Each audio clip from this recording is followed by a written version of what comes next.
Review Manhwa, Reformation of the Deadbeat Noble. Introduction. Author, Doip, Lee Deung-byul. Number of chapters, 48, in progress. Genre, manhwa, action. Characters. Irene Pereira, the male lead of the manhwa series. He is a lazy person who always lies on his bed with a thin body. He didn't exercise or do anything, so people around him gave him the nickname, Lazy Noble. He also has no ambition or will to do anything. Content. Since the death of Irene's mother, he had become a noble who always lied on his bed, without leaving for 15 years. That caused everyone from the guards, nobles and other commoners to give him the nickname, Lazy Noble, because he had no ambitions or wishes to fulfill. The only thing he did was hug his bed day by day, year by year, until one day he had a dream about a swordsman.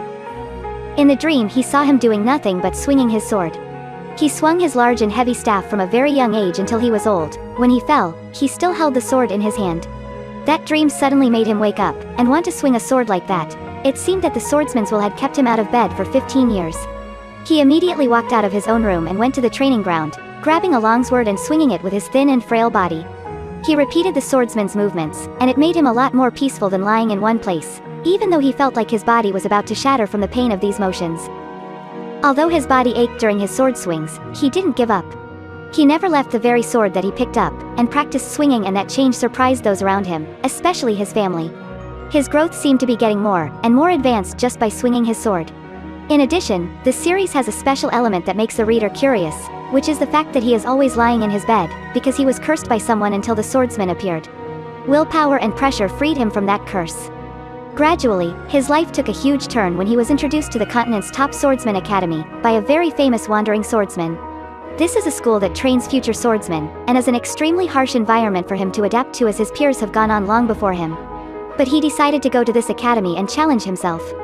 General. The art of this manhwa series is not perfect, especially the details in the characters. Because this series tends to focus on the main character's self-development, the female supporting and leads are not very beautiful, so I will rate this art as 6.5 out of 10. The plot is very attractive to the reader with its changing development without any help. It is purely from the male lead's efforts, so readers are always looking forward to new chapters so they can see the main character step by step to the peak of high strength. At the same time, the series also has mysterious elements that make the reader think in a bit of romance between the male lead and a swordsman genius girl of the Sword Clan. To sum up this series, I will rate it at 8 out of 10.